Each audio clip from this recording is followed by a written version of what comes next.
Olá, tudo bem? Graça e paz. Louvado seja o nosso Senhor e Cristo Jesus, o ressuscitado. Seja bem-vindo ao canal Limpos pela Graça. Por aqui, seu irmão em Cristo Cláudio. Vamos a mais uma mensagem a respeito dos escritos bíblicos. E o tema deste vídeo, Efésios capítulo 6, a armadura de Deus. Vamos falar um pouco dos escritos que aqui que está neste capítulo. São entendimentos diversos, diferentes, cada um com a sua maneira de pensar. Os pentecostais pensam de um jeito, os batistas de outro, os católicos de outro, e assim. Os CNPJs religiosos, um pensa diferente do outro. E eu não sou diferente, porém eu vou mostrar com referências, vou mostrar com o mínimo de conhecimento, em outras passagens, o que entende-se que nós tentamos entender o que Paulo estava falando nesses versículos. E, como sempre digo, são nas entrelinhas que está o entendimento. Então vamos ler. Eu estou utilizando o texto da Nova Versão Internacional, a NVI. Efésios capítulo 6, versículo 10. Finalmente, fortaleçam-se no Senhor e no seu forte poder. 11. Vistam toda a armadura de Deus, para poderem ficar firmes contra as ciladas do diabo. Diabo é um ser? Vamos nos transportar para aquela época. Diabo era um ser de chifre, de cauda? Diabo era um ser do mal? Ou diabo, no significado verdadeiro, significa adversário? Paulo não estaria falando aqui, vistam toda a armadura de Deus para poderem ficar firmes contra as ciladas dos adversários? Quem eram os adversários dele naqueles dias? Os líderes religiosos, baseados nas leis mosaicas, para o perseguirem, para prenderem, para açoitarem. Era isso. A Bíblia não relata em lugar nenhum seres extraterrestres, seres formato de ET, como nos filmes, zanzando lá em Israel. Imagine, se existissem esses diabo como esses seres, então a Bíblia teria um livro somente para falar desses seres. Mas diabo significa adversário. Vistam toda a armadura de Deus para poderem ficar firmes contra as ciladas dos adversários. E as armaduras seriam o quê? Escudo, aquelas roupas de cavaleiro de luta e de cavalo, de espada, seria isso? Não, então Paulo aqui estava utilizando uma parábola, uma metáfora, uma figura de linguagem. E abaixo está a armadura que era para se vestir. Então, eu vou abrir aqui um parênteses para ler Hebreus 2,14. Portanto, visto que os filhos são pessoas de carne e sangue, ele também participou desta condição humana, para que por sua morte derrotasse aquele que tem o poder da morte, isto é, o diabo. Então, se o diabo que Paulo falou em Efésios 6, 11, fosse um ser, esse escrito de Hebreus seria mentira. A morte de cruz, ou a morte de sendo pendurado naquele madeiro, não tinha valor nenhum. Então aqui, para que por sua morte derrotasse aquele que tinha o poder da morte, isto é, o diabo. O diabo era o quê? O acusador, o adversário. O adversário de Jesus, a ferramenta que os adversários de Jesus se utilizavam para contrapor, para combatê-lo, para chamar ele de herege, de falso profeta, era o quê? As leis mosaicas. E na morte ele destruiu esse acusador. Ele destruiu essa ferramenta que era usada para acusar, ou seja, o diabo. Conforme Hebreus 2,14, então, vistam, aqui Efésios 6,11, conforme nós lemos em Hebreus 2,14, que o diabo foi destruído, foi aniquilado na cruz. Então esse diabo aqui não era um ser. Vistam toda a armadura de Deus, para poderem ficar firmes contra as ciladas dos adversários, dos acusadores, que acusavam Paulo de ser uma peste, de acusarem Paulo de estar disseminando uma heresia, uma falsa doutrina. É rico ou não é? Versículo 11 desse, claro que é. Então aqui já fica provado que esse diabo não era um ser de chifre de cauda que solta fogo pela venta.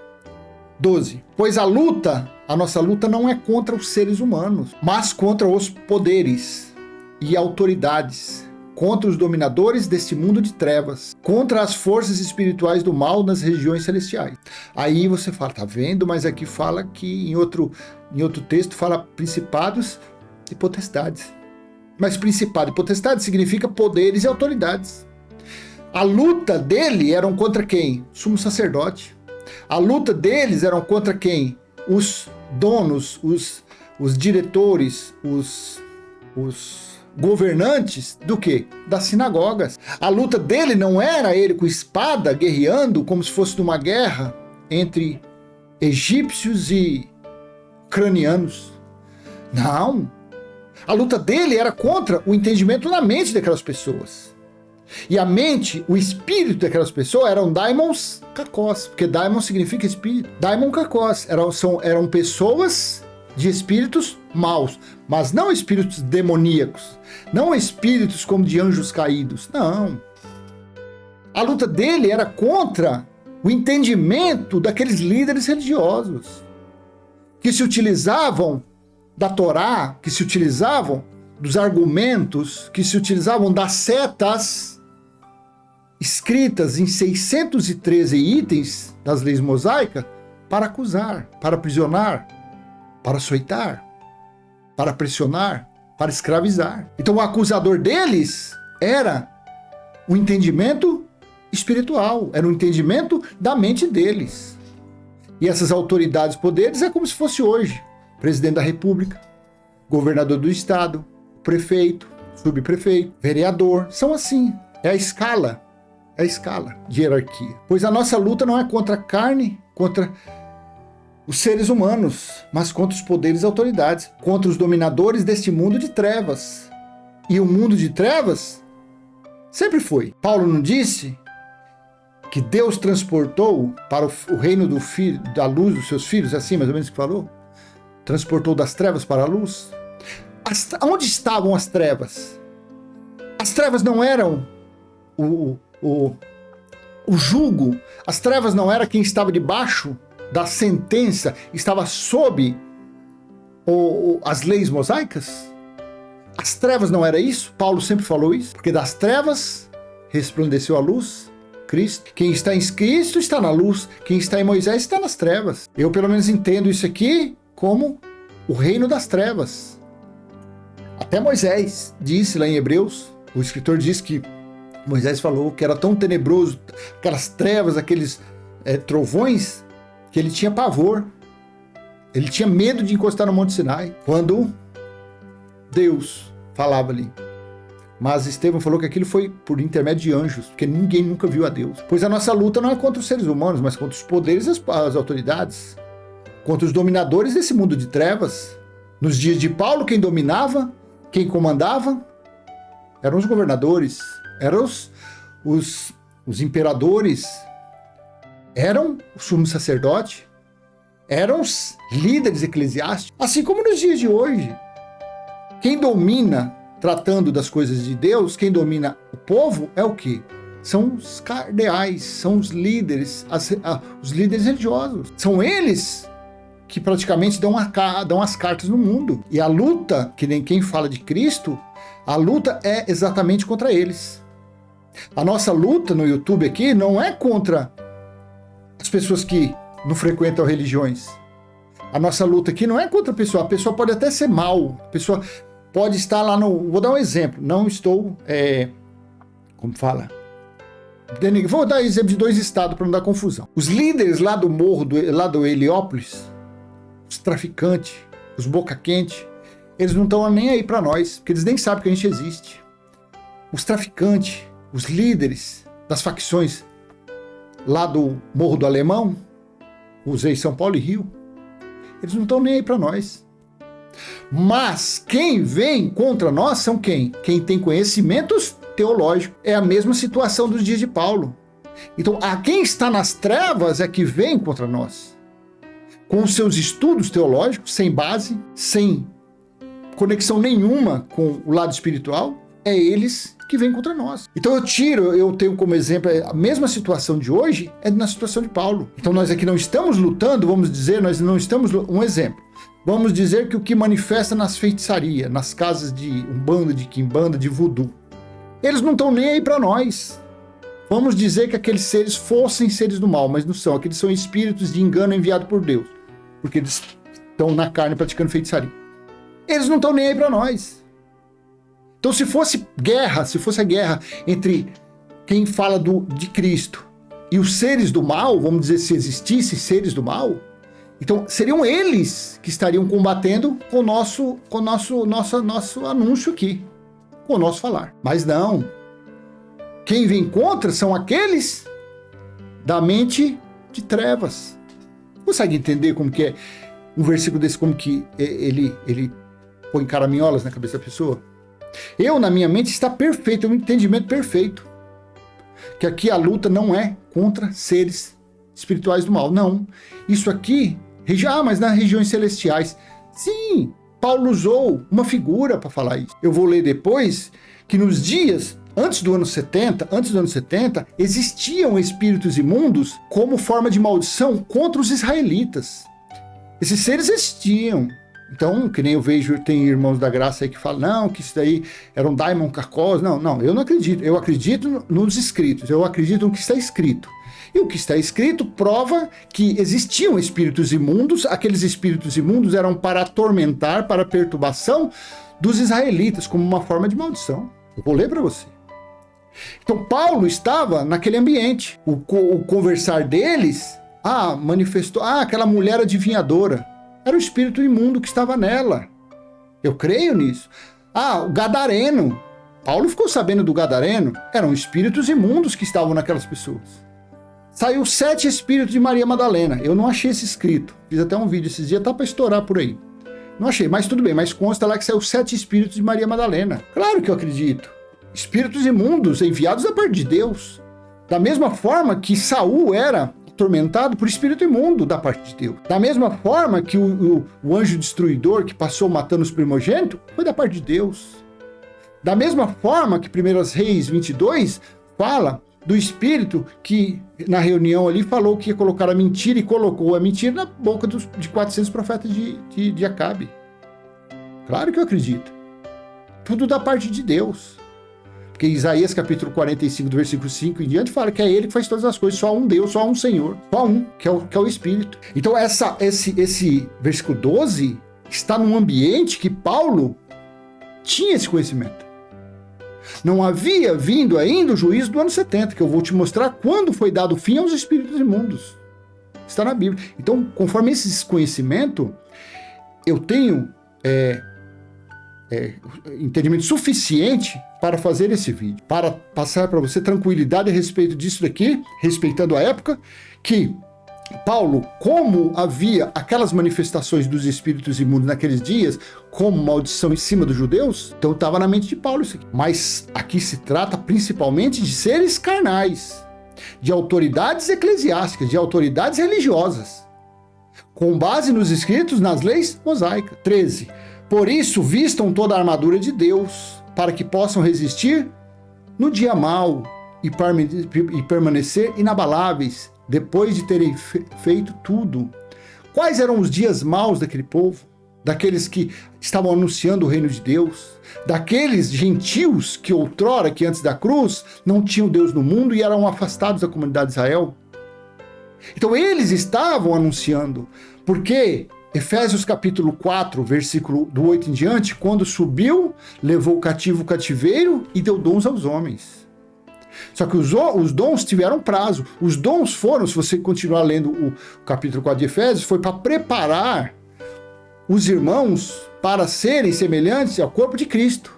Por quê? Porque no ano 70 o perfeito iria voltar para julgar os israelitas. Então quem fosse passar pelo juízo já estaria pronto para reconhecer, para saber daquelas coisas. 1 Coríntios 13, do 8 em diante. Quando o perfeito veio, acabou-se os dons. Então aqueles dons de pastor, de bispo, de evangelista falado lá em Efésios, o fim deles foi quando o perfeito veio. no ano 70 desse. Então o dia mau aqui seria um dia de embates, dia de debate entre os cristãos e os seguidores, os judaizantes, os seguidores de Moisés. Então eles deveriam, a armadura deles era essa: conhecer as revelações que Paulo estava passando a eles por intermédio do Espírito da Graça. 14. Assim, mantenham-se firmes, cingindo-se com o cinto da verdade, vestindo a couraça da justiça, e tendo os pés calçados com a prontidão do evangelho da paz. Não o evangelho de Moisés, não as boas velhas de Moisés, porque evangelho significa boas novas. Não o evangelho da circuncisão, pregado aos judeus, mas sim do evangelho da paz, da sã doutrina. Então eles deveriam estar com o seu conhecimento aguçado, o seu conhecimento a respeito do evangelho. Não disso aí que eles têm por aí, que diz que é evangelho hoje em dia. Mentira, eles pregam Moisés. Eles pregam dedo em riste. Eles pregam aprisionamento. Eles só mudaram de época. Mas eles vivem antes da cruz. Esses CNPJs religiosos por aí. 16. Além disso, usem o escudo da fé, com o qual vocês poderão apagar todas as setas inflamadas dos malignos. Pessoas más, pessoas cruéis, pessoas vingativas, pessoas sem compaixão, sem justiça. Jesus não disse, em Mateus 23, 23, que vós dai o dízimo do endro, do cominho e da hortelã, mas a coisa mais importante é a justiça, a esperança e a fé, vocês não têm. Assim eram eles, esses eram os malignos. Não anjos caídos, como a religião diz. Não, aqui não, apagar os dardos dos anjos caídos. Para com isso, essa conversa. Isso é mito judaico. Então era para poderem apagar todas as setas inflamadas das pessoas más, do povo mau. 17. Usem o capacete da salvação e a espada do Espírito, que é a palavra de Deus. Essa palavra de Deus não era as Torá, não era a Moisés. Essa palavra de Deus eram as profecias. Essa palavra de Deus era um conhecimento que Paulo estava passando a eles, recebido no terceiro céu. 18. Orem no Espírito em todas as ocasiões, com toda oração e súplica. Tendo isto em mente, estejam atentos e perseverem na oração por todos os santos. Essa oração foi feita, deveria ser feita, porque Deus estava no terceiro céu. Aqui ainda não havia ocorrido o juízo do ano 70 DC. Aqui ainda não havia acontecido a parousia. Aqui ainda não tinha sido estabelecido Apocalipse capítulo 21, do versículo 1 ao 6. A Nova Jerusalém não havia sido estabelecida. Então Deus não estava neles. Deus não estava no espírito deles. Consegue entender isso aqui?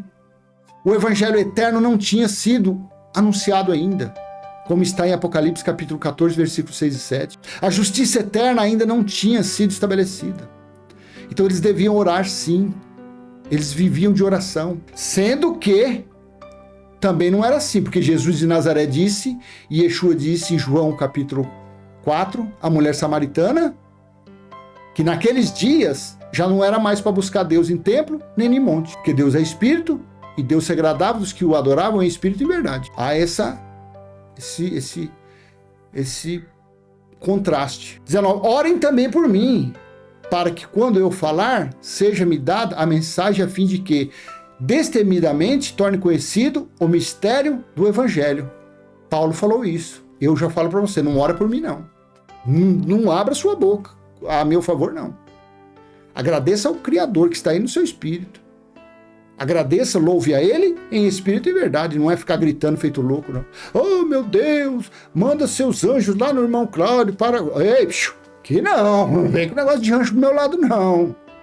Vem não, papai está aqui.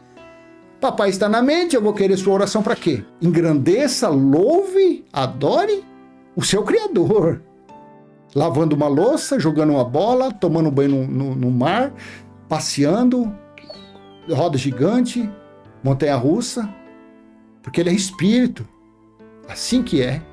Porque os anjos foram para, como está em Hebreus, capítulo 1 ou 2 lá, foi para auxiliar os que iriam passar pelo juízo do ano 70. Depois do ano 70 não precisa mais, porque a Nova Jerusalém está em nosso espírito e o próprio Criador está em nosso espírito. Consegue entender isso? Então, orem também por mim. Isso daqui tudo foi antes do ano 70. Não ore por mim. Eu falo de novo. Amém? Agradeça ao Pai. Louve por Ele. Reconheça a soberania dEle. Você, se você quiser ir, você e sua família, fique em paz. Se você achar bom também, você achar que você... meu negócio é ficar 2 horas de joelho, fique 3. Não vai estar fazendo nem bem nem mal para você. Vai estar fazendo bem, claro, para sua carne, para sua mente carnal. Mas o espírito, tanto faz. Ah, não, eu vou orar 3 horas mesmo porque eu quero pedir para que Deus tire meu filho das drogas. É tudo no tempo dele. Não, eu vou orar porque eu quero um carro. Quero uma Ferrari. Ei, Ferrari custa 2, 3 milhões.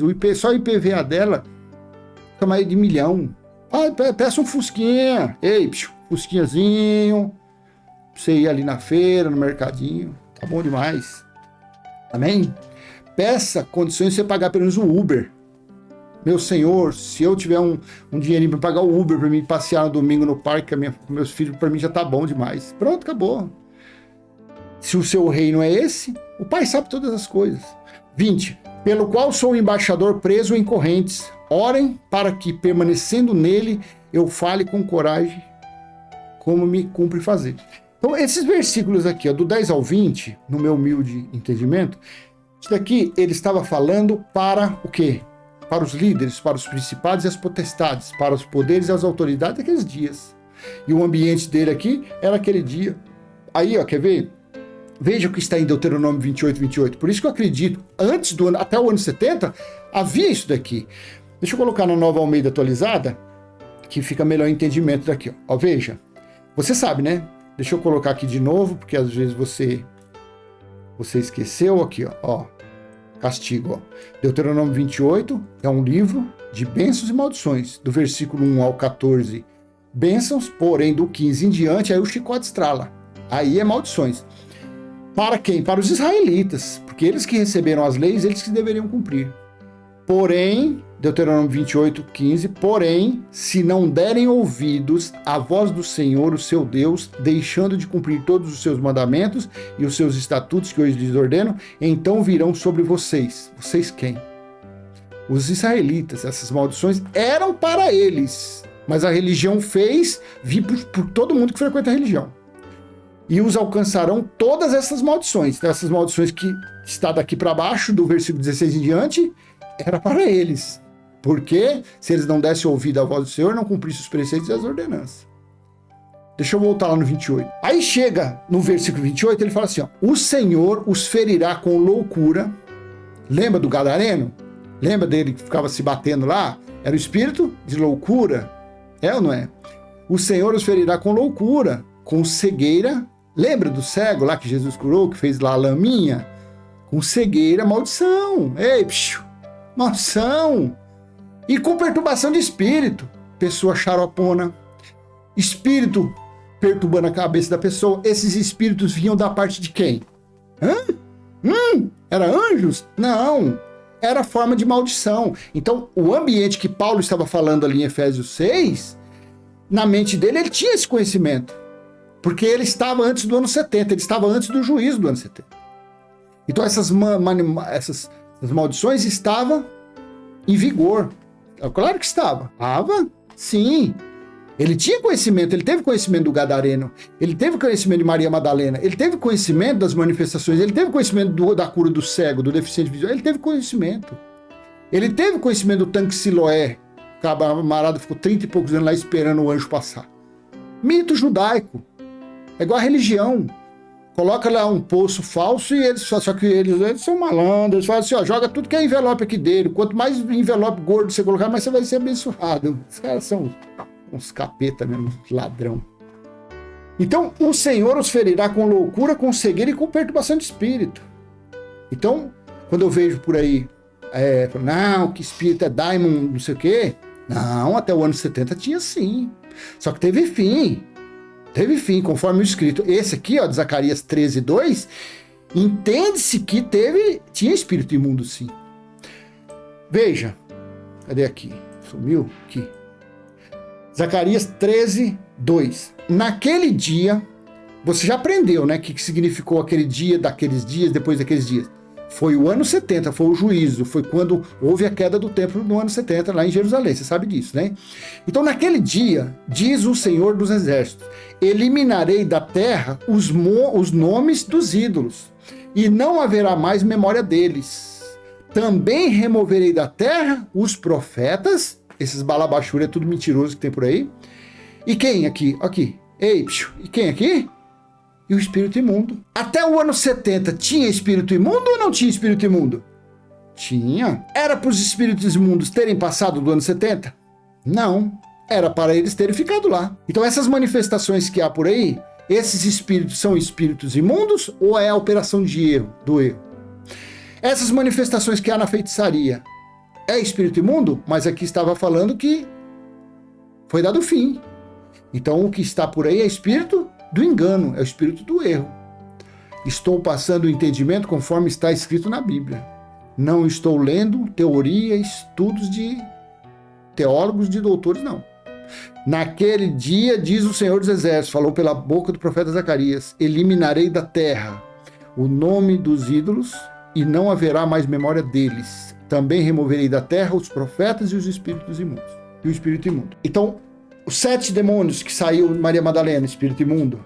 Os espíritos que perturbavam Gadareno, espíritos imundos. A cegueira, maldição. Em cima deles. Aí você fala assim, então por que acontece isso? Porque essas chamadas igrejas, esses CNPJs religiosos, aonde eles buscam instrução? Aonde eles buscam conhecimento para passar aos seus fiéis, aos seus seguidores? Não é antes da cruz? Não vou nem falar antes do ano 70, viu? Não vou nem falar aqui na época de Paulo, porque na época de Paulo não tem mandinga, na época de Paulo não tem voto, não tem oferta, não tem dízimo, não tem nada. Então eles buscam, os líderes religiosos, eles fazem o quê? Exatamente o que está antes da cruz. Por isso que sobre eles vem a maldição. Por isso que sobre eles vem o câncer, o tumor, traição, adultério, cegueira, fome, peste, contenda, iras, brigas, fofoca. Está aí, você que ainda frequenta. É assim ou não é aí dentro desse calabouço que você chama de igreja? Claro que é. Porque eles estão antes da cruz. Então quando nós lemos Efésios 6, do 10 aqui, essa armadura aqui que fala, eu tenho uma plena convicção no que eu estou falando. Conforme o conhecimento de Deuteronômio 28, 28, que está aqui, que seria a perturbação, conforme o fim dos espíritos imundos, então eu acredito, claro, nos dias de Paulo havia, porque isso que foi dado fim naquele dia. Naquele dia. Amém? Então eu deixo com você esse entendimento, e o título foi Efésios capítulo 6, do 10 ao 20, a armadura de Deus. Me pediram para fazer, então eu estou passando para você esse entendimento. Claro, se você tiver outra coisa, não vem com teologia aqui para cima de mim, não. Não vem com conhecimento teológico, não, que essas bases de teologia, para mim, é tudo esterco, não serve para nada. Não, vem com você, não, mas eu achei lá no profeta, lá em Lamentação, lá no Isaías, que fala alguma coisa diferente, aí tudo bem. Venha com o escrito bíblico. Conforme tal, assim. Amém? Então eu deixo com você essa mensagem, espero ter sido útil de alguma forma. Se foi, não esquece joinha, compartilha esse vídeo, se não é inscrito, se inscreva, ativa o sininho. Pai nosso que está em nós, santificado já foi o nosso espírito, e está em nosso espírito o teu reino, e já foi feita a tua vontade, assim na terra como no céu. Amém? Graça e paz, até a próxima. Tchau, tchau.